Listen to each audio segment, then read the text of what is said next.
Aix-les-Bains, à Chambéry et bien plus encore, Radio Grand Lac vous accompagne sur le 92.1 FM.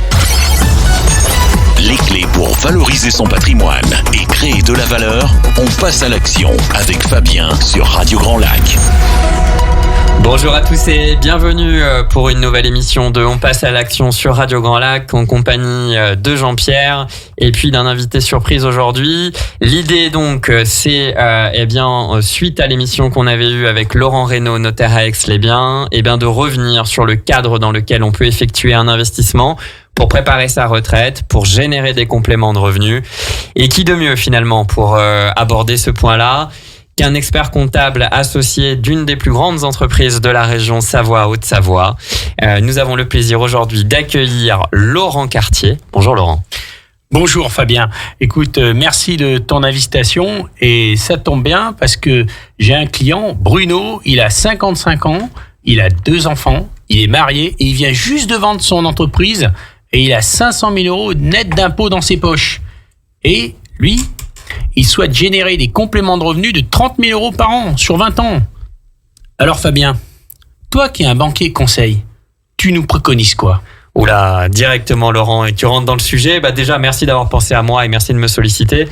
Comme tu le sais, lorsqu'on a des clients qui viennent nous voir pour réaliser des investissements de ce type-là, on va surtout les accompagner sur la méthode. Et la méthode, ça repose sur la capacité à détecter des facteurs clés de décision pour arriver à l'objectif du client. Alors Laurent, il y en a 3 principaux. Le premier, c'est qu'on va s'attacher à déterminer l'imposition qui va être appliquée sur les revenus générés par cet investissement. Puisque Bruno, comme tu viens de le dire, a 500 000 euros à placer. Et donc, les intérêts de ce placement-là, ou de cet investissement-là, subiront une fiscalité. On va chercher à déterminer laquelle. Ça sera le premier point dont on va parler. Le deuxième point sur lequel on va parler, c'est qu'on va mettre Bruno face à ses responsabilités et face à une réalité. C'est que si demain, il venait à décéder, ses enfants auraient possiblement un montant de droits de mutation à titre gratuit, c'est-à-dire de droits de succession à s'acquitter sur cette somme. Donc on va échanger avec Bruno sur ce point-là. Et puis dernier point, on échangera avec Bruno sur le maintien de la paix familiale. Et c'est un sujet, je sais, qui te tient à cœur aussi également, puisque tu conseilles tes clients, dirigeants actionnaires, sur cette thématique-là. Et je trouve que c'est une très bonne idée, puisque ce qu'on va regarder avec notre ami Bruno, et finalement, c'est en imaginant qu'il n'ait rien prévu, rien anticipé, qu'il n'ait pas écouté les conseils de son expert comptable, qu'est-ce qui se passerait lorsqu'il décéderait ? Quelle serait la répartition de son héritage, de son actif successoral entre ses 2 enfants et sa chère et tendre épouse ? Alors, pour revenir sur le point 1, qui était l'imposition, on rappellera, Laurent, que lorsqu'un client investit, s'il investit en tant que personne physique directement, les intérêts de son placement sont taxés environ, cote mal taillée, entre 30 et 34%. En revanche, s'il avait la bonne idée d'investir dans une société à l'impôt sur les sociétés, il pourrait se retrouver à payer, en tout cas la société à payer, un taux d'impôt sur les sociétés de 15% jusqu'à un résultat de 42 500 et au-delà de 42 500 de payer 25%. Ce qui déjà nous amène, et on prépare un peu la suite de notre échange, Laurent, à se dire que investir par le biais d'une société, c'est finalement un bon moyen de réduire sa fiscalité, avec des contraintes dont tu nous parleras un petit peu plus tard. Ça, c'était le point 1. Pour le point 2, on échangera aussi sur le fait que Bruno, ce chef d'entreprise, que tu as accompagné d'ailleurs dans cette session, que tu as accompagné par des bilans réguliers, des productions de liasses fiscales, des conseils aussi sur sa comptabilité pendant son activité, il a généré un patrimoine financier de 500 000 euros.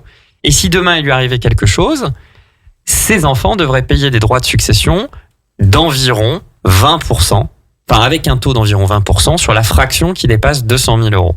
C'est-à-dire que cote mal taillée, mais très mal taillée, Laurent. Donc dire cote très mal taillée à un expert comptable, c'est toujours un peu délicat, puisqu'on est avec un professionnel du droit et du chiffre. Cote mal taillée, ça veut dire que les enfants de Bruno, s'il décédait, se retrouveraient à payer environ 60 000 euros de droits de succession, ce qui est quand même pas une mince affaire. Et puis, troisième point, c'est le maintien de la paix familiale. C'est-à-dire que si demain, rien n'était prévu sur l'intégralité du patrimoine de Bruno, investissement financier prévu, eh bien, il y aurait des situations de copropriété.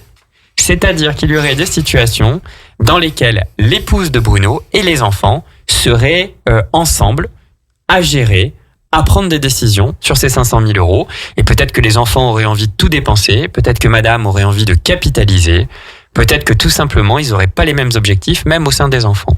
Donc l'indivision, effectivement, ça peut être un problème.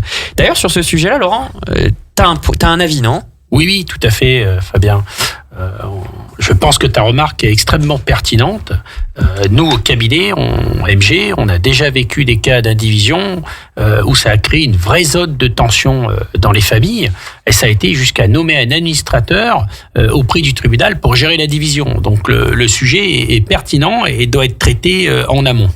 Exactement. Anticiper sa transmission, c'est aussi anticiper un partage. C'est aussi anticiper des zones sur lesquelles il y aura des gestions collectives et peut-être même, allez, on lâche quelques éléments de suspense, commencer à rédiger un règlement de, entre guillemets, copropriété. D'ailleurs, c'est très intéressant la question de la société civile, qui est d'ailleurs une technique que tu soumets à tes clients à très régulièrement. Parce que en France, on a cette tendance naturelle, lorsqu'on a envie de réaliser des investissements financiers, à plutôt systématiquement mettre en avant l'assurance vie.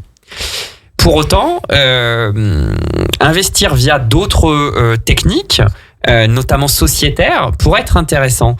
Toi, comment, en tant qu'expert comptable, parce que la particularité, c'est la raison pour laquelle aussi on t'accueille avec grand plaisir avec Jean-Pierre aujourd'hui, virgule certes en retard, c'est parce que dans ton analyse et dans ton approche en tant qu'expert comptable, tu accompagnes le client à la création, pendant sa vie, au moment de la cession et aussi au moment du remploi du patrimoine.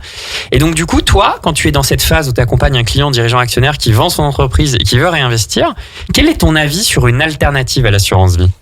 Tout à fait, il existe des alternatives à l'assurance vie, Fabien. J'aimerais te parler d'une solution qui est relativement simple. Ça consisterait, si tu veux, à créer une société civile à l'impôt sur les sociétés, en donnant en objet social la gestion d'un patrimoine financier, avec comme actif les liquidités que Bruno va apporter en compte courant et non en capital social. Ah, donc là, on partirait sur un investissement sociétaire dans lequel effectivement c'est la société et non une compagnie d'assurance qui gérerait ce patrimoine financier. Alors, pour bien comprendre, Laurent, puisque là tu utilises et tu manies les concepts comptables avec force et rigueur, mais là tu nous précisais que dans le cas de Bruno, il investirait 500 000 euros dans le cadre de sa société, mais plutôt par le biais d'un compte courant d'associé, plutôt que par un apport en capital social. Alors, quand j'accompagne, moi, dans des clients qui veulent acheter, alors, c'est rare, mais ça arrive, cash, des investissements immobiliers, enfin, des biens immobiliers, pardon, et qui le font par une société, généralement, si un client qui veut acheter un actif à Aix-les-Bains, par exemple, un appartement à Aix-les-Bains, il va naturellement poser 300 000 euros en capital social, et c'est ce capital social qui va permettre, une fois déposé à la banque, bien sûr, d'acheter un bien immobilier. Alors, est-ce que tu peux m'expliquer, pour bien que je comprenne, quelle est la différence et en fait, finalement, quel est l'intérêt de plutôt investir dans une société par le biais d'un compte courant d'associé plutôt que par le biais de capital social ? Alors, Fabien, pour bien comprendre, il va falloir différencier les deux cas. Le compte courant d'associé, il constitue un contrat de prêt entre l'associé et la société. Dans le cas, Patrick, qu'on a de Bruno, c'est Bruno, personne physique, qui va prêter de l'argent à la société qu'il aura constituée. Cela signifie que quand Bruno va se rembourser tout ou partie de cet argent, il va se le rembourser ses avances, mais sans aucune fiscalité, puisque c'est un remboursement d'avance. D'accord. Alors que si tu veux, dans un investissement, si tu investis en capital social, c'est une somme finalement qui est immobilisée. Contrairement au compte courant. Alors, immobilier jusqu'à quand ? Jusqu'à la cession des titres ou éventuellement sur une opération spécifique en capital. C'est beaucoup plus flexible d'investir en compte courant. D'accord. Alors, Fabien, étant un professionnel de l'investissement, finalement créer cette SCI, cette société civile, y placer de l'argent. Quels sont les avantages de ce schéma? Alors évidemment, lorsque ce schéma est bien fait, bien structuré, comme tu viens de nous l'expliquer, c'est-à-dire lorsqu'on va s'encadrer de professionnels, à la fois un expert comptable chevronné de ce type de montage et puis d'un banquier conseil, comme tu le mentionnais, ce type de schéma est, j'ai envie de dire, redoutable. Il est redoutable pour 3 grandes raisons. La première, c'est que on va bénéficier d'une fiscalité sur les placements qui est avantageuse. Puisqu'en fait, il y a 2 niveaux dans cette fiscalité. La première, c'est que lorsque je vais investir, c'est la société qui va payer l'impôt. Et elle va le payer avec un taux d'impôt sur les sociétés qui va être, comme on l'a vu ensemble, de 15% jusqu'à 42 500 € de résultat. Et au-delà, 25%. Et pourquoi c'est redoutable? Parce que c'est redoutable dans la mesure où si une personne physique avait payé en direct, avait investi en direct, elle aurait payé sur les intérêts, en moyenne, un taux de 30 à 34%. Et pourquoi il y a un deuxième niveau? C'est que une fois que j'ai généré mes intérêts, donc prenons le cas de Bruno, qui va placer 500 000 € dans une société civile, bien conseillée par Laurent Cartier et votre serviteur. Chaque année, prenons une moyenne, sur 10 ans, il va générer en moyenne 7% par an, net de frais. Donc c'est une hypothèse, ça lui ferait 35 000 € de revenus et de compléments. Là-dessus, il va payer un IS. Et sur la somme qui reste, eh bien, il a la possibilité, comme tu l'as très bien expliqué, de venir prélever cette trésorerie, donc de venir prélever ce gain d'intérêt, ces dividendes, en franchise d'impôt, puisqu'il prend sur ce fameux compte courant d'associé. Donc le premier élément qui est redoutable, c'est que j'ai une société, avec un formalisme à respecter, on y reviendra. Tu nous parleras notamment un peu plus tard dans le formalisme de l'importance de cette convention en compte courant d'associé.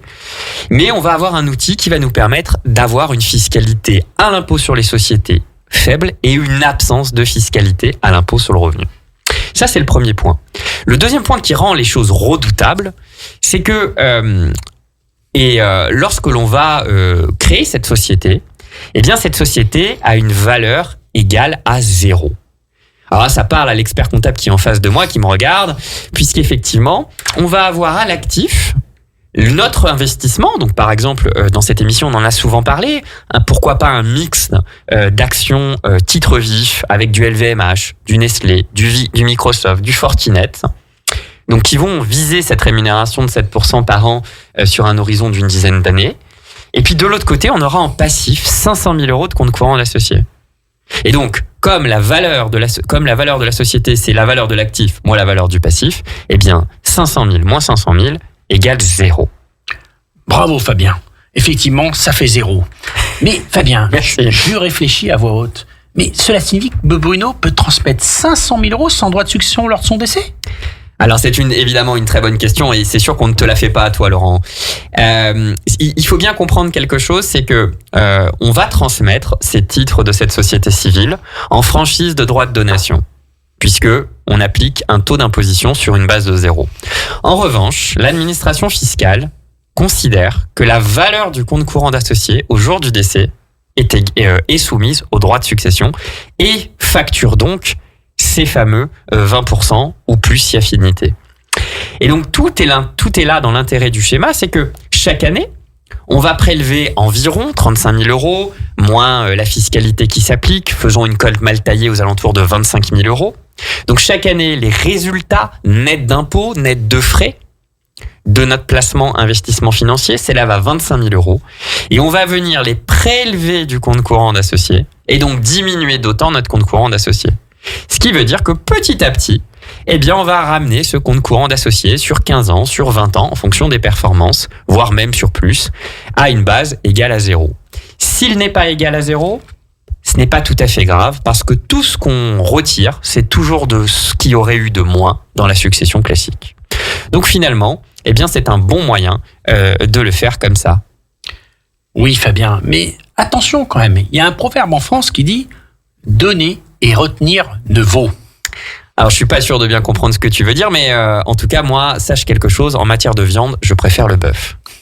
Alors, évidemment, on rigole, mais ce qu'il est certain, c'est qu'évidemment, lorsqu'on va donner des titres de cette société, notre première réaction pourrait être de nous dire « j'ai une société civile, j'ai donné en pleine propriété, avec réserve d'usufruit, 90-95% des titres de ma société à mes enfants.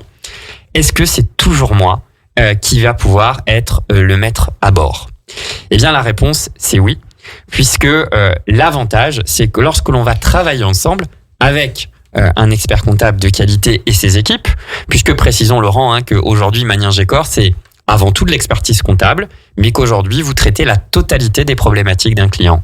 Oui, tout à fait. On suit un client depuis sa création, comme tu le disais, sur des problématiques de création, sur des problématiques de choix de statut, sur des problématiques d'investissement, sur des problématiques de transmission d'entreprise. Donc, on suit le client de A à Z et on dispose d'équipes avec des spécificités. Nous avons des juristes en droit social, nous avons une société qui accompagne dans la transmission d'entreprise. Donc voilà, nous avons toute une équipe qui permet d'accompagner le dirigeant d'entreprise. En réalité, on est un vrai partenaire de l'entreprise. Exactement, et ça c'est très important de le noter et très appréciable pour les clients que je te présente, parce que bien évidemment, lorsqu'on va rédiger ce règlement intérieur de la société, ces statuts, eh bien, on va évidemment solliciter tes équipes notariales, tes équipes juridiques, que je salue, toujours très pertinentes, parce que ce qu'on va chercher à faire, c'est trouver la bonne rédaction pour permettre à Bruno, malgré le fait qu'il ait donné les titres de sa société, de pouvoir être nommé gérant sur une durée indéterminée, presque indéboulonnable, parce que on va pouvoir anticiper le cas où Bruno, et c'est des événements de vie, viendrait à connaître une invalidité ou une incapacité qui pourrait bloquer une société. Et puis on va s'assurer que, alors même que Bruno a transmis la quasi-totalité de ses titres, par exemple en nue propriété, c'est bien Bruno qui prend la totalité des décisions. Donc on va être subtil, on va être attentif à la qualité de la rédaction, bien s'assurer que les mots sont bien choisis. Et ça, c'est effectivement un des points très forts d'une société civile. C'est regrouper le patrimoine d'un client dans un endroit un peu comme un enclos sain, sécuritaire, dans lequel on va pouvoir choisir les règles du jeu. Alors, Laurent, moi je suis aussi un investisseur à côté, évidemment.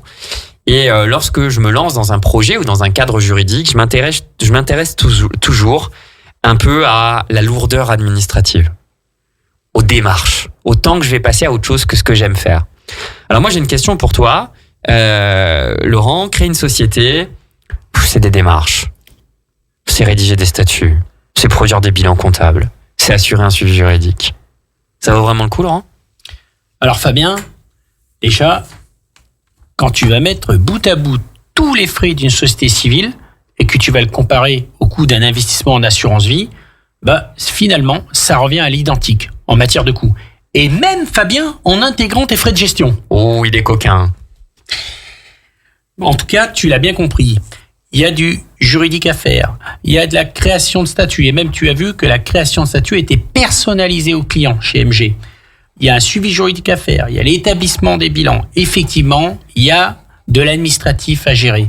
Mais pour le client, finalement, il a un expert comptable qu'il avait déjà avant dans sa vie avec ses sociétés. Et donc, il sait déjà, de manière pertinente, qu'on va s'occuper de tout. Donc, finalement, le client, il est complètement accompagné. Donc, c'est pas un souci.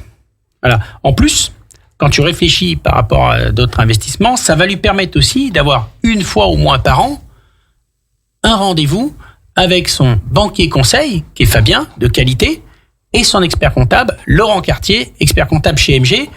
Et finalement, ça va créer une synergie. Car il ne faut pas oublier que le conseil se fait à deux et non tout seul.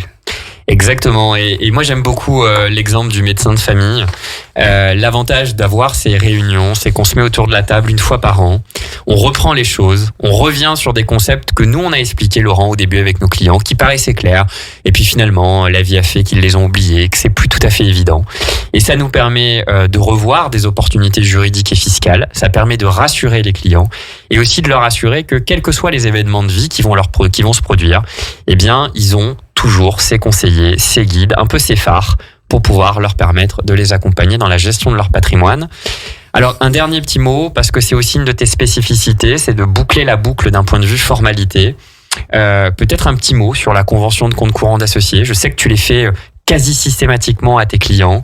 Est-ce que tu peux nous dire un mot sur comment tu le fais, sur la forme qu'elle prend, un tout petit mot peut-être sur ce à quoi elle représente? Alors, la convention de compte courant, elle est avant tout pour formaliser le contrat de prêt entre l'associé personne physique et la société, c'est-à-dire des avances. Elle prend la forme d'un acte juridique où on va déterminer naturellement le taux, voilà, le taux et les modalités de remboursement des intérêts. Normalement, et même systématiquement, on les fait enregistrer aux impôts pour que ça soit opposable à l'administration fiscale. Exactement. Voilà. Et ce point-là, il était souligné pour dire que cette société civile, c'est un mécanisme qui est puissant. Si on simplifie les choses, c'est moitié moins de fiscalité qu'un placement traditionnel. C'est 0 de droit de succession. C'est un aménagement sur mesure en fonction de votre situation patrimoniale et de ce que vous voulez, avec des professionnels qui vont suivre le placement dans le temps et qui vont le faire évoluer. Et surtout des professionnels qui vont s'attacher à ce que le formalisme de cette opération soit respecté tout au long de votre vie. Tout à fait. Finalement, moi ce que je te dirais, Fabien, c'est que c'est un investissement sécurisé. Exactement. C'était Laurent Cartier et Fabien Giraud en direct de Radio Grand Lac. Merci pour votre écoute. Merci pour les commentaires positifs que vous mettez sur nous, sur YouTube et puis également pour toutes les vues. Un grand merci à la régie, exceptionnelle encore une fois. Que ferait-on sans les hommes de l'ombre? C'est Shakespeare qui disait, avant d'avoir été un exceptionnel dramaturge, la raison pour laquelle j'ai été un exceptionnel dramaturge, c'est que j'ai appris à traiter les coulisses. Sur ces bonnes paroles, on vous souhaite une excellente journée et on vous dit à très vite sur Radio Grand Lac. Merci Fabien. Plongez dans le grand bain de la vie locale avec Radio Grand Lac sur 92.1.